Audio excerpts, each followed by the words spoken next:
pintu surga dibuka, pintunya terbuat dari emas, gagangnya terbuat dari perak. Begitu dibuka, kota niku keluar cahaya besar, fa'harru sajidan.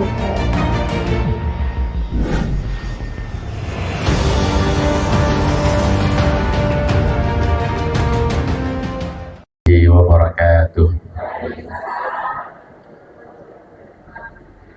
Innal hamdalillah nahmaduhu wa nasta'inuhu wa nastaghfiruh wa na'udzu billahi min shururi anfusina wa min sayyiati a'malina may yahdihillahu fala mudilla lahu wa may yudlil fala hadiya lahu. Wassalatu wassalamu ala sayyidina Muhammad ibn Abdillah wa ala alihi sahbihi wa man tabi'ahu. Rabbi shrah li sadri wa yassir li amri wahlul 'uqdatam min lisani yafqahu qawli, amin. Amma ba'd. Bersyukur siang yang berkah hari Ahad ini kita masih mendapat limpahan rahmat dan nikmat Allah Subhanahu wa taala. Terus bersyukur atas segala yang telah diberikan Allah, yang kalau dihitung-hitung nggak bisa kita menghitungnya. Wa in ta'uddu nikmatallahi la tuhsuha. Semoga dengan syukur ini, sebagaimana dijanjikan Allah di dalam Al-Quran, siapa yang bersyukur nikmat terus ditambah. La in syakartum la azidannakum wa in kafartum inna adzabi lasyadid. Dan kalau kita gagal bisa bersyukur, maka hati-hati, adab Allah niscaya amat pedih. Jadi nikmat Allah yang akan ditambah bagi orang bersyukur itu kita terima di dunia. Adab Allah karena kita kufur nikmat juga diterima di dunia. Na'udzubillah. Maka terus introspeksi muhasabah. Kalau hari-hari kita merasa hidup kok kurang berkah, bisa jadi karena kita kurang bersyukur. Kita telah membaca, menyemak juz 24. Alhamdulillah, semoga setiap Ahad hidangan-hidangan Allah yang kita nikmati itu membuat kita semakin tambah iman, tambah ilmu. Alhamdulillah. Maka satu ayat yang ingin kita sampaikan sebagai bentuk syukur kita kepada Allah ada dalam surat Az-Zumar ayat 71. Wasiqal ladzina kafaru ila jahannama zumara. Bapak Ibu yang dirahmati Allah, gambaran akhirat mirip-mirip dengan kehidupan kita waktu tentunya.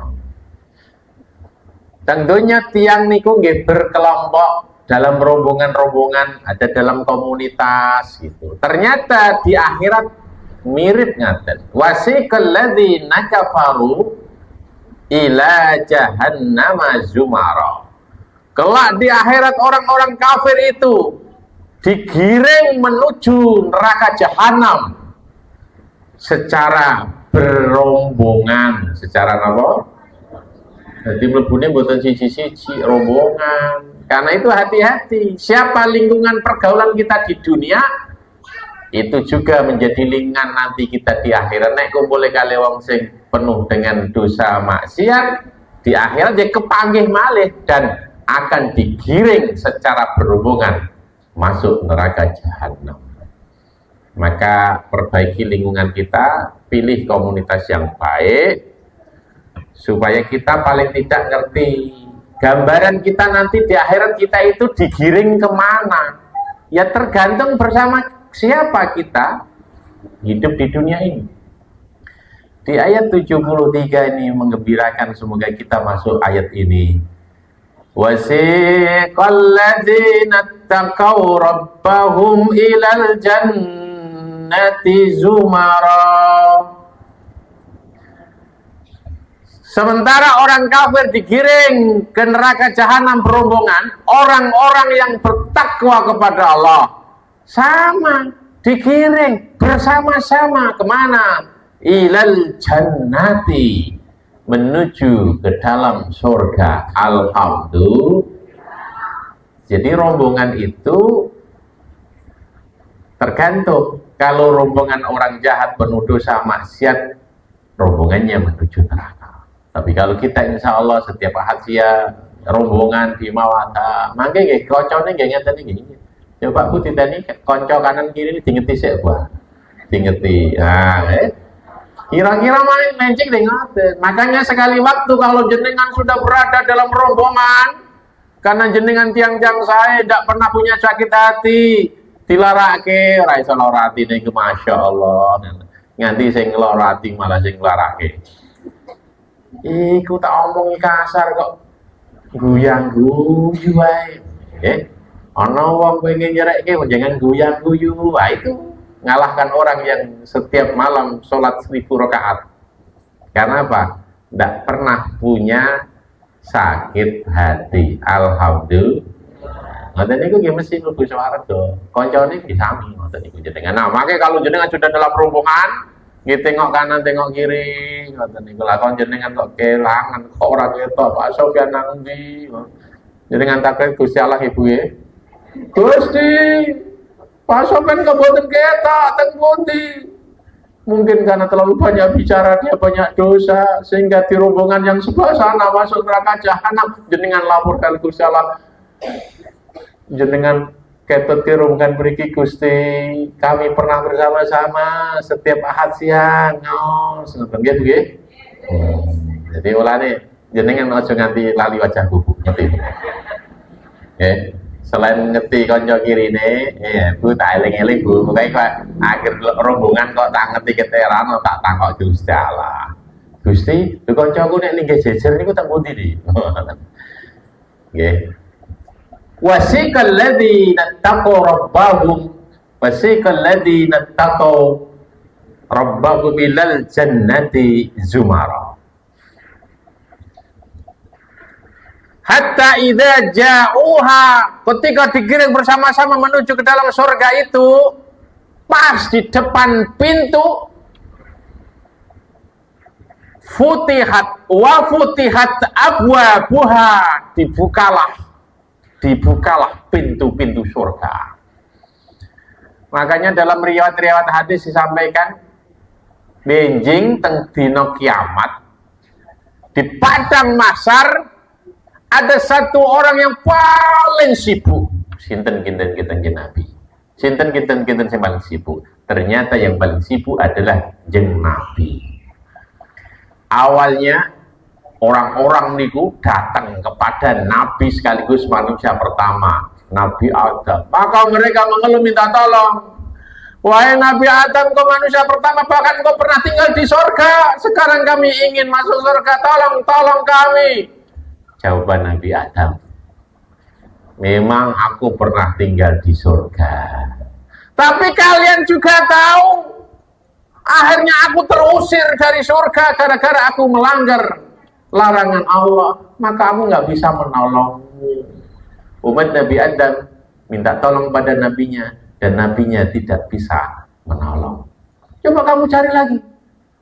Pergilah ke Nabi Ibrahim. Nabi Ibrahim itu punya julukan Khalilur Rahman, kekasih Allah. Wah, jadi minta kepada Allah lewat kekasih Allah. Maka datanglah mereka, ya umat-umat, entah jumlahnya kita nggak tahu, ratusan miliar mungkin sejak Nabi Adam sampai nanti kiamat. Maka ketika Nabi Ibrahim dimintai tolong, ya Nabi Allah Ibrahim, engkau ini kekasih Allah, julukanmu Khalilur Rahman, tolong kami.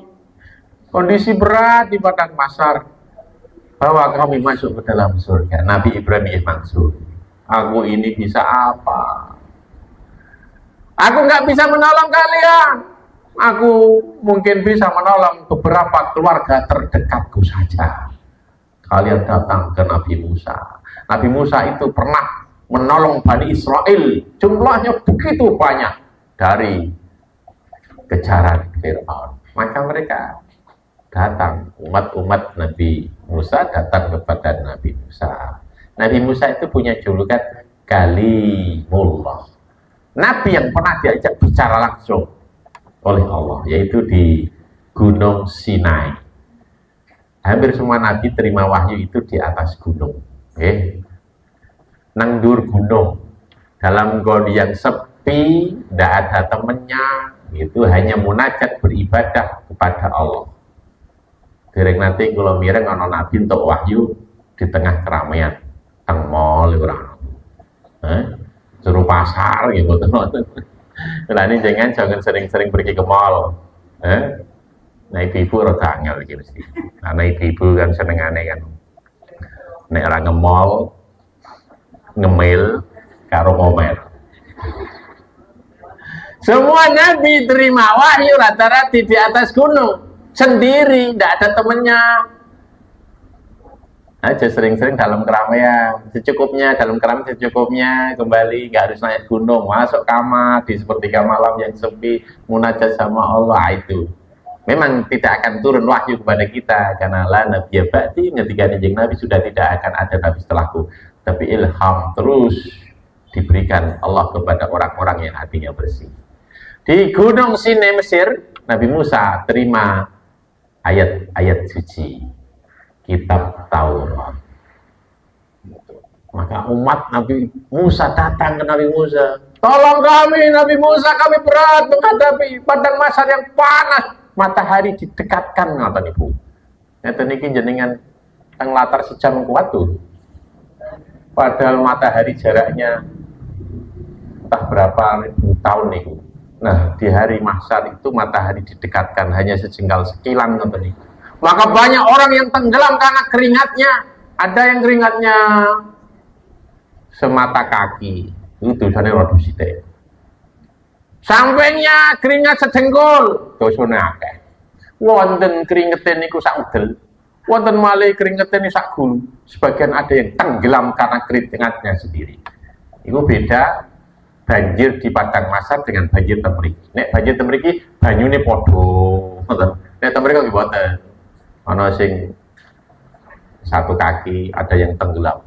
Maka dalam kondisi itulah orang sibuk, lupa pada keluarga, ada istri, harta benda, minta pertolongan pada nabi-nabi. Karena para nabi-nabi ini punya syafaat. Ketika Nabi Musa mengatakan, aku gak bisa menolong kalian, pergi ke Nabi Isa. Nabi Isa itu hidupnya penuh dengan cinta kasih sayang. Datanglah kepada Nabi Isa. Itu Nabi Isa mengatakan, aku gak bisa menolong kalian. Itu satu-satunya yang kalian bisa datangi adalah Nabi akhir zaman, Muhammad Sallallahu Alaihi Wasallam. Maka ketika Nabi Muhammad didatangi begitu banyak umat, pas di depan pintu surga, pintu surga dibuka, pintunya terbuat dari emas, gagangnya terbuat dari perak. Begitu dibuka, kota niku keluar cahaya besar, faharru sajidan. Yang Nabi ngitu, aku tersungkur dalam sujud. Namanya sujud syukur. Sujud apa? Itu sujud syukur. Orang sujud syukur itu karena saking bungai, saking jeung Nabi dibuka ke pintu surga bunga buat faharru sajidan, terus memuji Allah dengan puji-pujian yang belum pernah disebutkan sebelumnya. Kalau kita dalam sujud bacanya subhana rabbiyal a'la wa bihamdi, maha suci Allah yang maha tinggi. Tapi Nabi mengatakan, ketika aku tersungkur saking bunganya dibuka pintu surga yang terbuat dari emas dan perak itu, aku bersujud memuji dengan puji-pujian kepada Allah yang belum pernah aku baca sebelumnya. Dan aku tidak akan berdiri sebelum permintaanku dituruti. Sujud lama niku. Untung kok sing dibukake pintu niku jeneng Nabi. Nek sing dibukake pintu swarga jenengan, kula pun saged mbayangke. Jenengan pintu surga dibuka, terus napa sing jenengan lampahi? Melayu, mesti melayu mlebu. Ayo masuk. Wis lanang-lanang. Mana bidadariku? Pasti yang dicari bidadari sebagaimana dijanjikan dalam kitab suci. Tapi Rasulullah begitu pintu surga dibuka, tersungkur dalam sujud saking bungai dan memuji Allah dengan pujian yang belum pernah disebutkan sebelumnya, dan tidak mau bangkit dari sujud sampai didhawuhke, diperintahkan oleh Allah, irfa ra'saka, angkat kepalamu. Saltuk minta apa saja pasti dikasih. Nah itu baru yang ditunggu ngoten niku. Maka siapa di antara kita yang punya impian cita-cita yang mulia, keajate gede, sing sujute sing suwe. Sujute sing apa? Kata kajat gede sujute dia gak bisa. Sujute sing suwi, unjeng Nabi niku. Sujute suwi. Subhana rabbiyal a'la wa bihamdi, dibaca bukan hanya 3 kali, boleh dibaca 1000 kali bareng mboten sujud. Mau subhana rabbiyal a'la belasan kali, boleh puluhan kali, ratusan kali, boleh. Nabi entah berapa lama muji Allah sampai irfa ra'saka, angkat kepalamu, minta pasti dituruti. Maka Nabi terus bangkit, Allahu Akbar. Terus beliau meminta, ummati, bayang bapak, yang diminta bukan Nabi, bukan keluarga, istri, anak, cucu, tapi umatnya. Sing disebut, sing dikenulungi Gusti Allah niku kita semua ummati. Umatku Gusti, berikan mereka kegembiraan surga.